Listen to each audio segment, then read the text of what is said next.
So I'm going to read a few of these just because they're really funny. Up here, asks where you get your protein. Describes some extremely unlikely hypothetical scenario in which you'd be forced to eat meat to survive. Vegetarian, Indian word for bad hunter.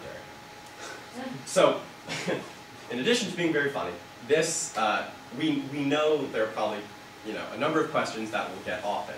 So, as activists, we can sit down, prepare some good answers to these questions before we go out. And instead of having to search for an answer, we can just go to our talking point of a well-crafted answer, right? So many organizations have FAQ pages. Mercy for Animals has one, where you can study and do a little research so that when these issues come up, you know how to address them effectively.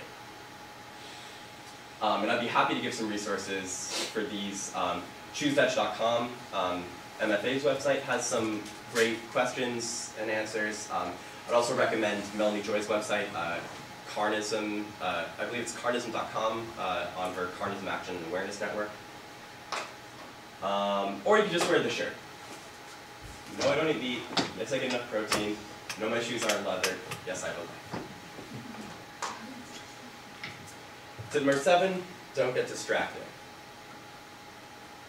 Right?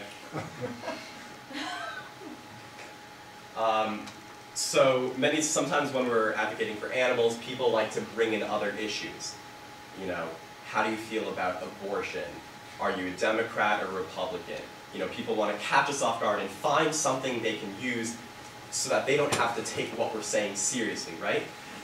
But what we see is that people on all sides of the spectrum agree that animals don't deserve to be exploited and abused. So here we have Matthew Scully, who was a speechwriter for George W. Bush, who is vegan and has wrote Dominion.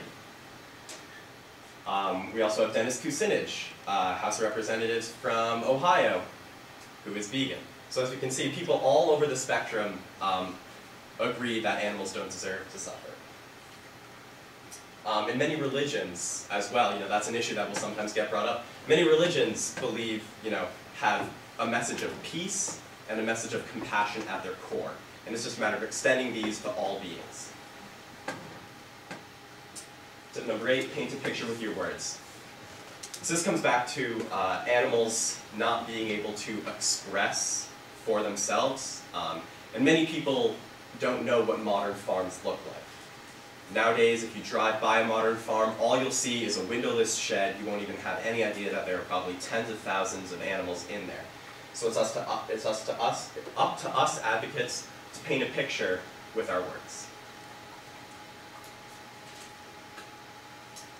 Tip number 9, be an advocate.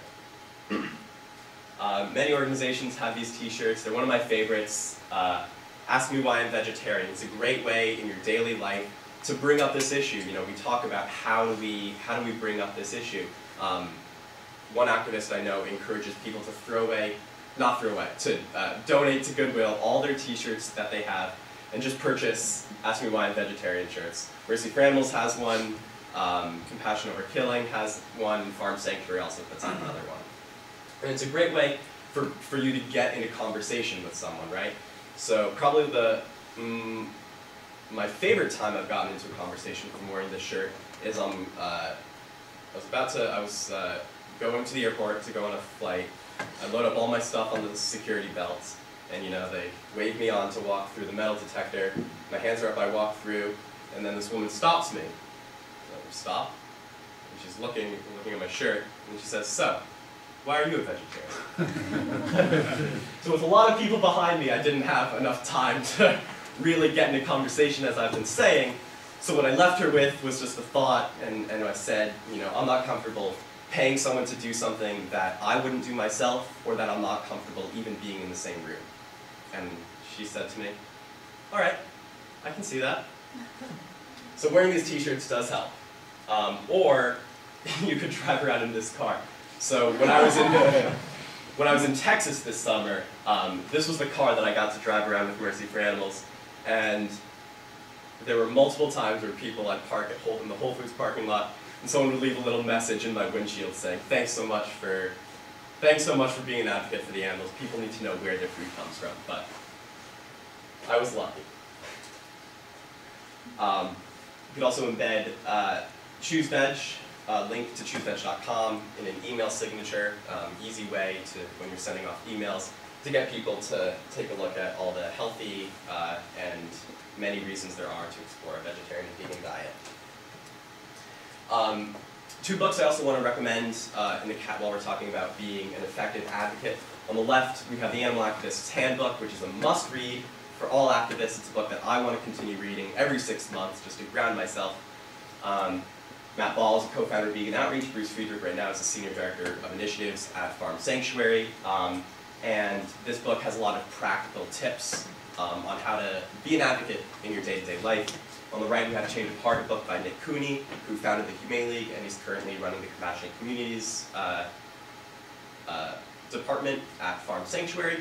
And Nick here has gone through a lot of psychological studies about what makes people change their behavior, and found that social norms, just to give you a little snippet, social norms is what encourages people to change their behavior. So, yeah.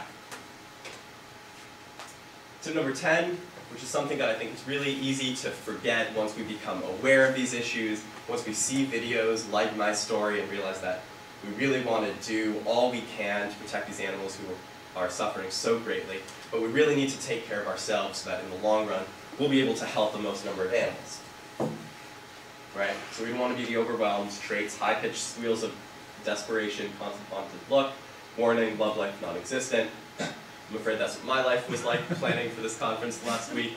But we also need to take care of ourselves, exercise, drink water, eat healthy, or maybe take a vacation in Hawaii.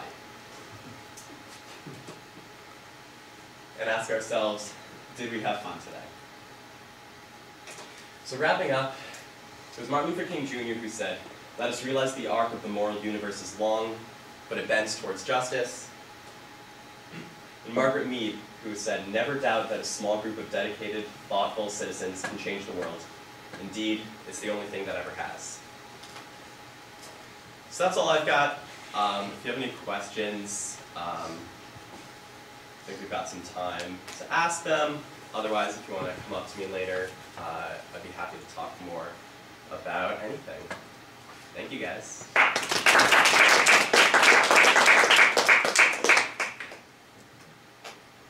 You have a question? Yeah. Yeah, I was curious what you answered. I get the comment of, well, don't you care about all the people who are not treated well, like producing bananas and coffee beans and blah blah blah, and like, what about the children starving in the world?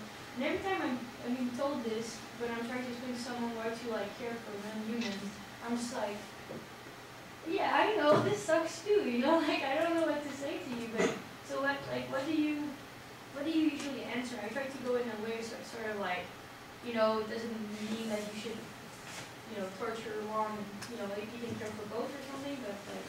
Right, yeah. Well, first I want to say, while, I have a lot of prepared responses to these questions, there's definitely no, one correct response. We all have different ways to answer things. So what I would say to that specific question is, I am also against the suffering of, people in the production of bananas, for example. And I find that many people who oppose the suffering of people also oppose the suffering of animals. And to highlight that it's not a choice. We don't have to choose which one we want to oppose more. We can choose to oppose them all. So those are the points I would highlight. Yeah. One of the things I struggle with about vegan outreach is that it places a lot of the responsibility and blame for these industry practices on individual consumers. And kind of implies that you, through your individual choices, either makes or breaks, this situation. And your veganism is the end point of, what can be done to help animals. And it kind of I feel like they're, thinking about things like government subsidies and the kind of issues that go beyond just your individual choice. I think those issues often get neglected or overlooked in vegan outreach. And I don't know.